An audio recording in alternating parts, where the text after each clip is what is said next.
天天折磨我，处处刁难我，我真的是无法跟他过下去了。他怎么能变成现在这样？我真的实在跟他过不下去了，真的过不下去了。接下来让我们用掌声请出这一对，掌声有请。男嘉宾小徐25岁，是一名销售；女嘉宾小一二23岁，是一名会计。两位都来自太原，来有请两位，有请。欢迎两位哈。今天是谁要求来的？今天是我要求来。你要求来干嘛？我要求来跟他分手。我不愿意跟他分手。啊，你想抓住他是吗？那我们就听听男生分手的理由。咱们从哪儿开始？从你们相识开始好不好？怎么认识的？就是在13年那年夏天，朋友的介绍认识的。一开始介绍，我觉得她也挺好的，长得挺漂亮，然后我就动了心，就开始疯狂的追求她。她估计被我的诚心所打动了啊，然后你答应做他的女朋友了？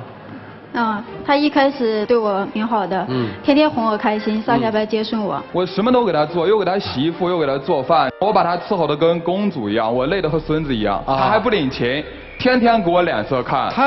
他，你看这小伙子的重点是他不领情，要领情就没事了，是吧？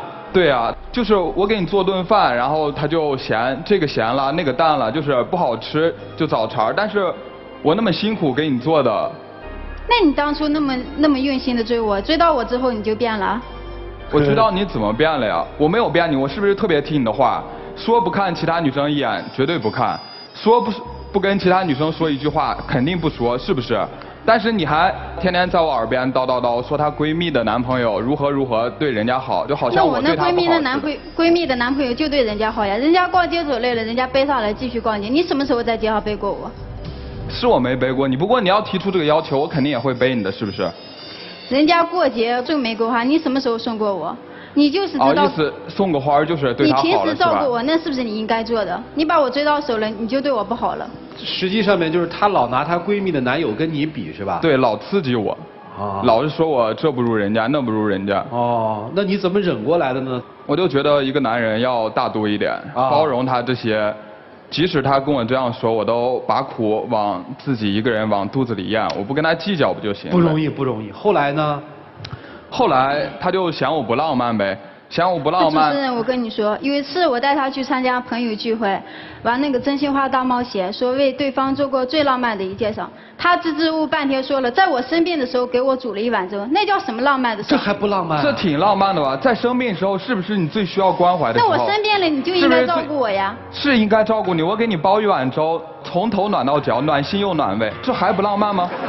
那我平时在我闺蜜面前都说你对我多么多么浪漫，对我多么多么好，我让你做一件浪漫的事，你什么时候做过我？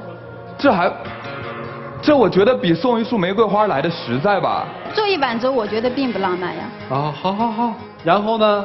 然后我就想，我确实没送过人家花，我就觉得这方面确实没给他搞过浪漫，也挺对不起他，让他在他的朋友圈子里头挺没面子。我就说搞一次浪漫呗。然后我就留意他在商场说看到有一条项链很喜欢，这好哎，我就攒了好几个月钱，老贵了。然后他过生日的时候我就送给他，然后给他一个好大的惊喜，他也特别开心。最后结果他居然给弄丢了，你知道吧？那我弄丢了都是我的责任吗？那不是咱们出去玩的时候住酒店，我让你帮我收拾房间，那我不是怕他被水淋湿我才摘下来的吗？摘下来你没告我呀，而且我从头到尾我让你从酒店里收拾一下，你帮我留一下。我什么都没收拾，你根本就没有在意我。那我脖子上天天戴的项链，你没看到吗？那我送给你的东西是不是你有责任有义务去保管好它？你没有保管好它，你反倒来怨我。你看是不是大小姐脾气，伺候不了，真和少奶奶一样。她丢了东西都能怪罪到你的头上，都是我没有关注她，没有在意她。不是你能忍呢，我们也不好说什么呀。是我一开始就一直忍，然后到后来我实在是。那自从我丢了项链之后，你是不是对我态度冷淡了？那我以前吃水果的时候，你都包好放在我面前。是我现在。后来我才知道你为什么变成这样了，原来是你喜欢上你单位的一个女同事。哪里有喜欢的？这你不对啊！你可以先跟他分手，你说大小姐我伺候不了了，你不能，你这不对，兄弟。不是。天天跟人家聊天聊到半夜，经常搞暧昧。哪里有搞暧昧？主持人，他就说的有点严重了，根本没那么回事。你说。你想，我伺候他那么久，心里头的怨气、心里头的不爽、不快也积攒了很多。我就跟同事，你还跟人家说我对你不好，怎么样？聊了一下，发泄了一下，互相聊了聊心事而已。那你干嘛不跟他说？跟单位的女同事？你为什么敢跟他说？你没有跟我说，你怎么知道我？我怎么敢跟你说？我跟你说肯定就吵架呗。那是你所谓的理解吧？后来这事儿就被他发现了。对，他发现就提出跟我分手，然后分了吗？分了。哎，那你们今天怎么还来了？然后我想我应该是解脱了吧，但是分手之后我实在是看不下去了，他就和变了一个人一样，他就变得就是原来从乖乖女，就晚上都不出门玩，特别听爸妈的话，后来变得就是如此堕落，天天跟网上的那些朋友就不正经的朋友来往。我怎么堕落了？你可以跟别的女的聊天，我就不可以吗？然后晚上出去酒吧玩。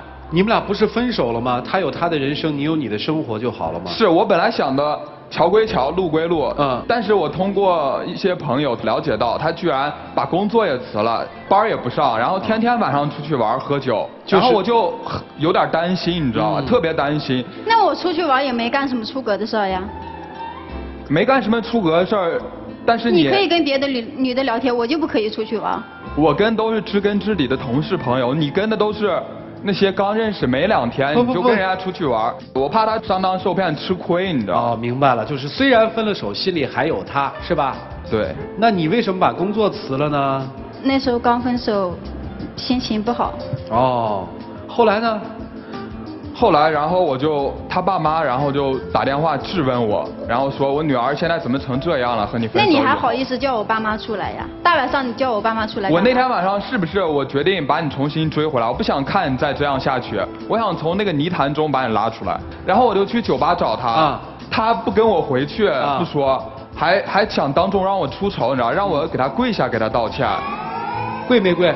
当那么多陌生人的面，我怎么能？男儿膝下有黄金，那不是说跪就跪，对不对？对。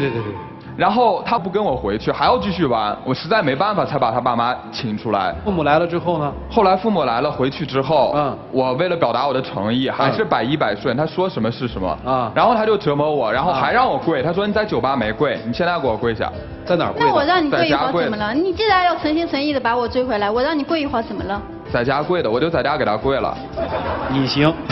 您知不知道那个感觉？我跪的我脚，我肯定不知道。你跪一会儿，我脚腿都麻，站也站不起来，疼的。你还在那里抱怨什么呢？是你要求着我跟你回来的呀。啊，这就算复合了是吗？对，复合之后我本来想的是，就是为了让我们关系更进一步就是我自己张罗了一桌菜，叫他爸爸妈妈还有我爸爸妈妈坐在一起，咱们吃顿饭当着爸妈父母的面，各种挑三拣四，鸡蛋里头挑骨头。然后说这个菜不好了，那个菜怎么回事？那你本来把他做那么咸，你想齁死谁呀？就是你觉得咸，就是你。你那明摆的是为了报复我。报复我辛辛苦苦做顿饭，我报复你，我疯。吃完饭之后，我爸妈就跟我说，你不要再和他相处下去了。然后我就做好大决心，我就跟他提出分手，但他死活不分然后就各种骚扰我。不是，你是怎么跟他提出分手？说姑娘，咱俩就。他没有跟我分手，他家里给他介绍了一个，他就去见那个女的去了。那你还没有跟我分手？提出分手了。那我没有同意啊。然后他就骚扰我，去单位还找同事。我跟你们单位同事也是说我们俩这件事情，让他们来评评理。我觉得他家里的人就不安好心，就故意破坏我们。你相亲了是吧？对，我相亲了，就看见那个女孩还挺善解人意，挺谈得来的。不是，你怎么发现她善解人意的呢？你就一相就发现她善解人意了？对啊，因为她任何小事都是为对方着想，而不像我俩在一起的时候，她从来没为我想过什么。一个受惯了苦的孩子，稍微给点糖水，那就觉得是蜜，是吧？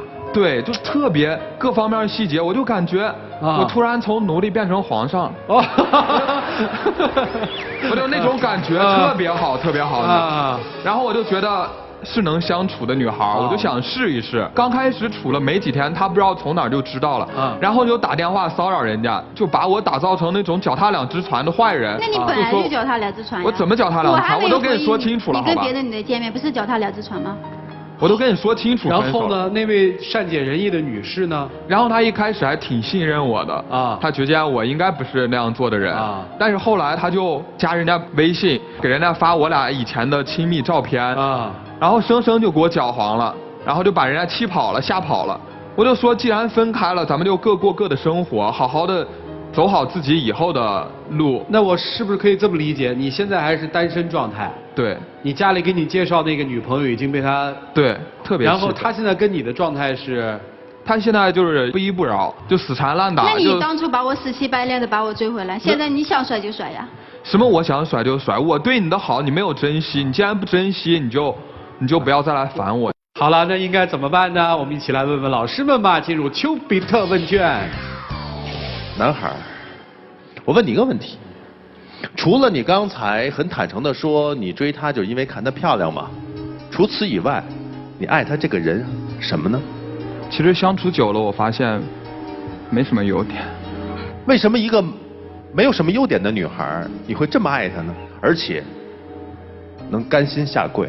我那时候把她追回来，就是怕她堕落，万一有一天出事了，我怕万一也有我的责任。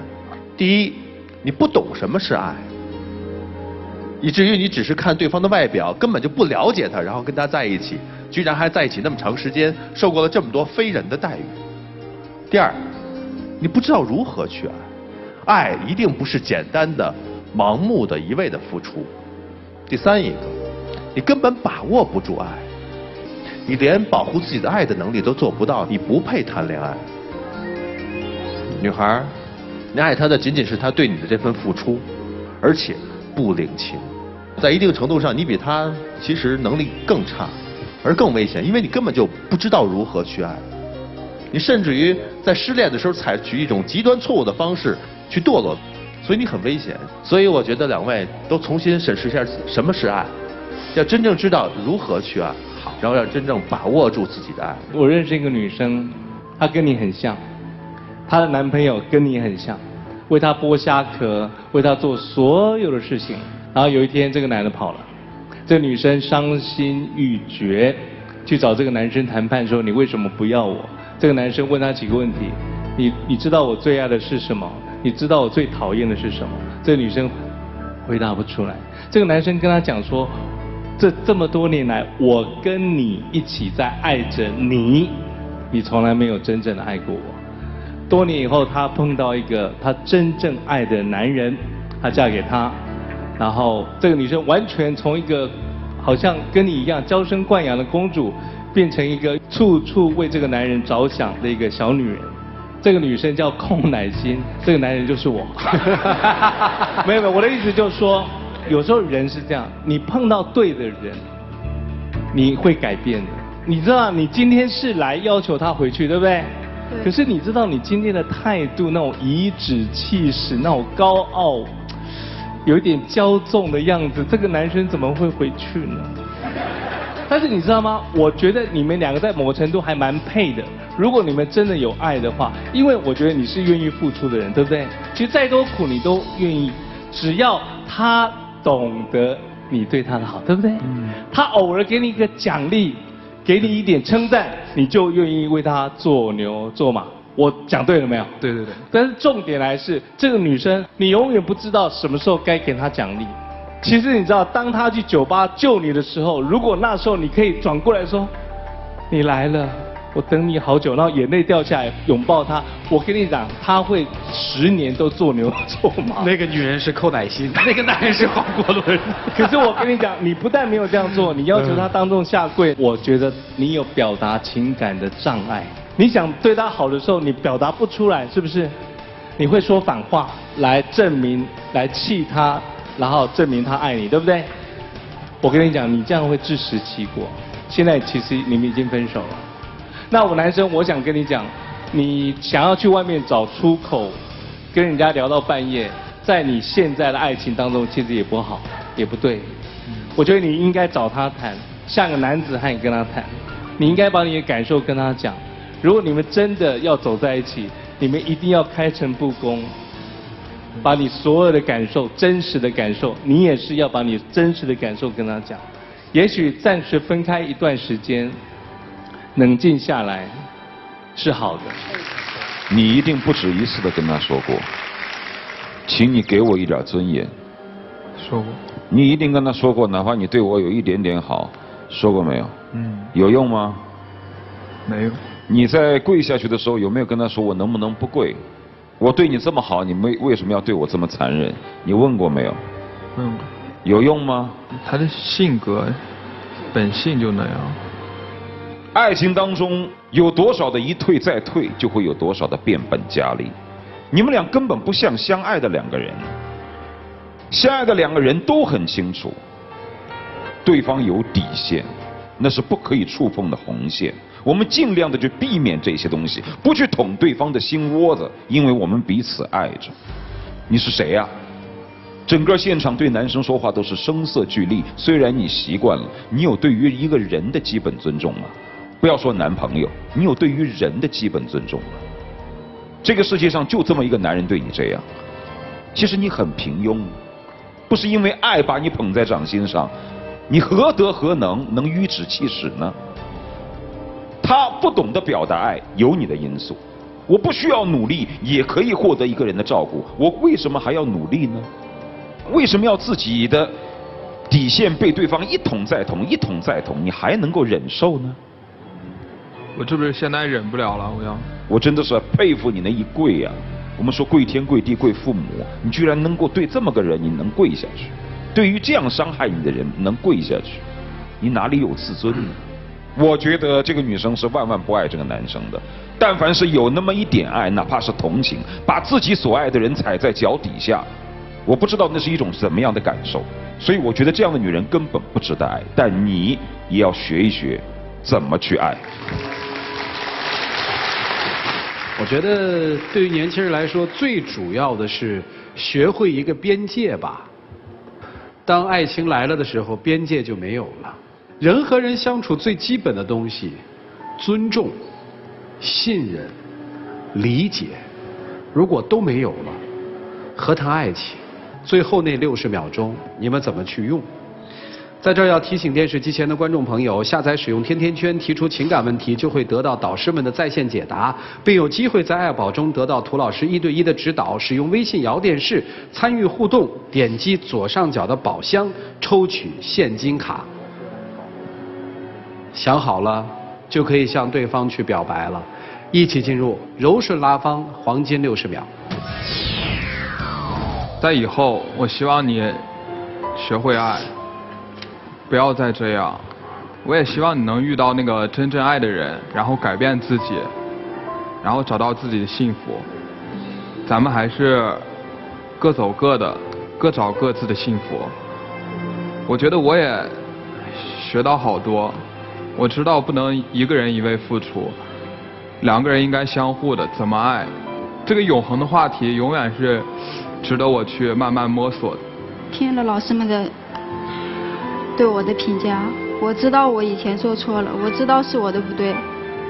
我希望我们俩谈了这么久，我希望你能回来帮我一起改变。请亮灯。男生去语绝，女生还在做最后的挽留。最后怎样呢？两位在后面的门里好好的去思考一下。谢谢你们，两位请回。来，请关门。我们看到这样一对恋人，其实谁年轻的时候，大概在情感上面都会犯这样或者那样的错误。其实大家都犯过错误。如果我是那个女生，我一定选择走，因为我可以没有爱，但是不可以没有人的自尊。看看他们自己的选择是什么，请开门。